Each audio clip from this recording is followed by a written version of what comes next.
Ah.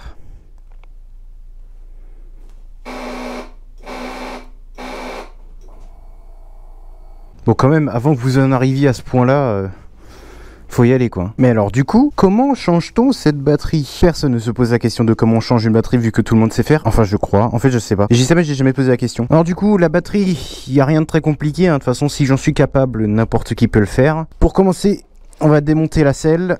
Il y a 2 vis, une ici et une là. Il faut une clé Allen, je crois que c'est de taille 6. Donc non, c'est pas de la taille 6, mais de la taille 5. Première vis. Vous pouvez finir à la main après. Et la deuxième vis. Et maintenant, la selle vient toute seule. Et voilà, donc ici la batterie, hein. Je pense que c'est une surprise pour personne. Tiens, bah au passage, tant que j'y suis, si jamais vous avez besoin de démarrer votre batterie, démarrer votre moto avec un booster. Il n'y a rien de compliqué à ça. En général, tout le monde fait ça à la poussette, mais bon, moi j'ai le luxe d'avoir un booster. Vous branchez le plus sur le plus, le moins sur le moins. N'inversez pas, de toute façon, lui, si on inverse, il va vous le dire tout de suite. Vous branchez, et dès que c'est vert, bah c'est vert. Ça devrait marcher. Enfin, ça devrait marcher. À chaque fois que je dis ce genre de phrase, ça marche jamais. Il s'est mis en rouge parce que ma batterie est tellement faiblarde que lui, ça le met en défaut. Non, je déconne pas. Hein. Hop.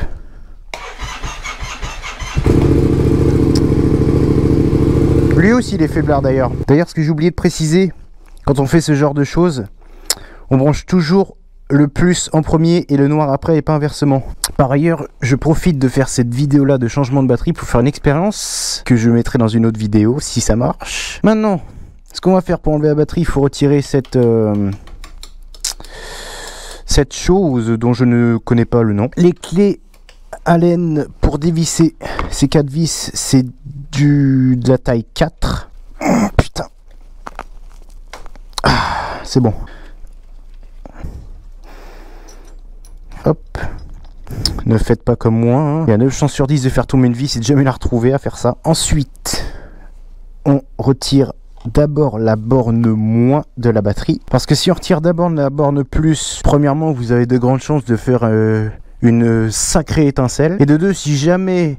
Bon, c'est relativement rare, mais si jamais vous faites un contact avec la borne plus sur une partie métallique de la moto, vous avez une chance de faire un court jus et de tout flinguer. Donc c'est pas ouf. Donc hop, on retire d'abord la borne moins. Et vous ferez attention, il y a un écrou dans la batterie là. Il est à l'intérieur et on peut le retirer. D'abord la borne moins. Ça dégage. Et ensuite la borne plus. Là, il y a un espèce d'élastique qu'il faut retirer. Comme ça, on pousse d'abord vers le bas. Pour désenclencher, ensuite on tire, voilà, comme ça. Pareil de ce côté-ci. Voilà. Et c'est maintenant que la vraie galère commence. Parce que la batterie a été casée au millimètre près. Et pour la sortir, tout comme pour en mettre la nouvelle, c'est une galère. Oh putain de merde. Enfoiré. Je l'ai. Bon, ça va, j'aurais pas trop galéré à l'enlever. Là, les petits écrous. Il va pas venir, bien sûr. Là, j'en ai un.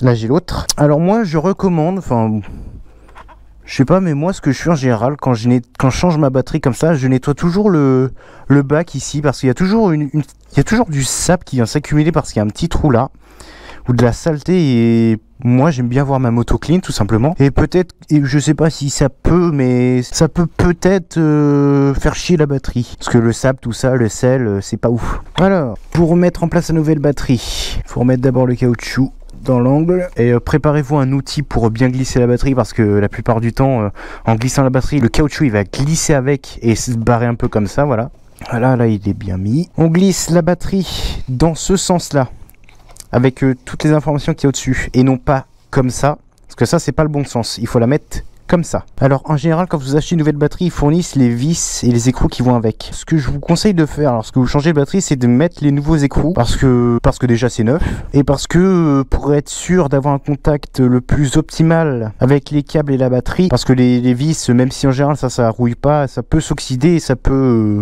réduire l'efficacité du contact, même si ça arrivera jamais hein, mais moi je vous recommande quand même de le faire. Donc les vis elles s'insèrent sur le côté comme ça et comme ceci, ça rentre tout seul, il n'y a pas besoin de forcer. Ensuite il va falloir vous démerder à faire entrer cette batterie là dedans. Si jamais vous n'arrivez pas avec le caoutchouc, aidez-vous de quelque chose si possible non métallique. Hop, pour le caser. Et voilà, maintenant que c'est casé, on laisse glisser et normalement ça rentre tout seul. Voilà. Maintenant, on va essayer de remettre du mieux que possible la petite sangle. Voilà, là c'est rentré. Je suis bien dedans. C'est le petit crochet là qu'il y a là, ça, en fait ça accroche comme ça. Hop, je suis dedans.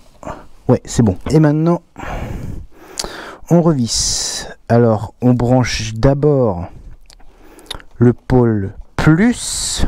Ah, n'hésite pas à mettre un petit coup de serrage. Voilà, pour être sûr que ça bouge pas. Et ensuite, on réinsère le pôle négatif. Et moi, ce que j'aime bien faire, c'est vérifier que, avant de tout remonter, c'est vérifier que tout fonctionne. Alors, j'ai oublié de remettre ça correctement, c'est bien malin. Voilà, là, il est bien mis correctement. Ce que j'aime bien faire, c'est tester avant de tout remonter, qu'à la fin, ça marche pas. Alors, petit point sujet, moi, je vais avoir un voyant moteur qui va s'allumer, mais c'est normal, c'est parce que j'ai fait une expérience juste avant. Mais normalement, vous n'aurez rien.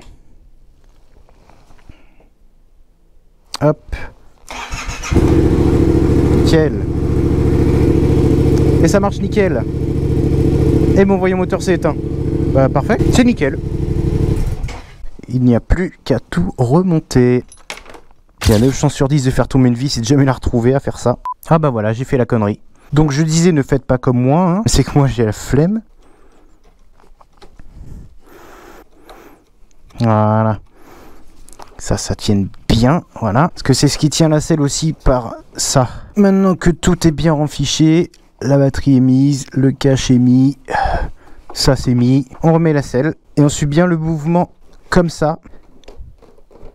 Voilà, hop, et là elle est bien mise. Alors, on va pas se casser la tête, on va faire ça à la main. Et voilà.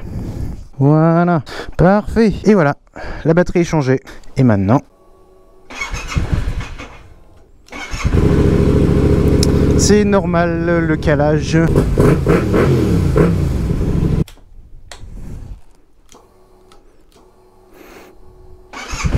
Voilà. Bah du coup, tant que j'y suis, je peux carrément montrer comment changer l'heure pour la remettre à jour, etc. Donc pour changer l'heure, il n'y a rien de compliqué. Il suffit de rester appuyé sur le bouton à gauche, de tourner la clé.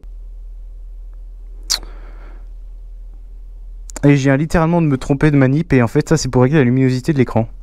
Bah au moins je vous aurais appris un truc.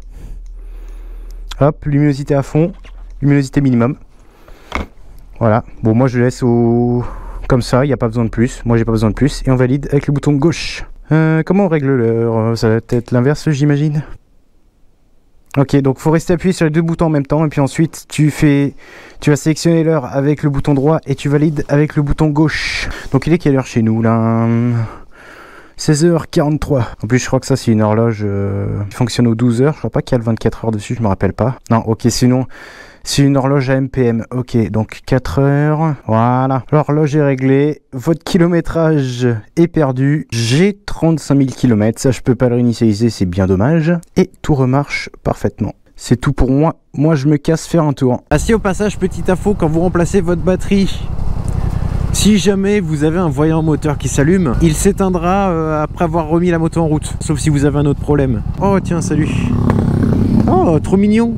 Si vous avez un voyant moteur qui s'est éteint, si vous passez à votre mécano à la balise, il y a de grandes chances pour que les mécanos chez Yamaha vous ressortent l'erreur. Mais vous leur dites de pas s'en soucier, que c'est dû à un changement de batterie.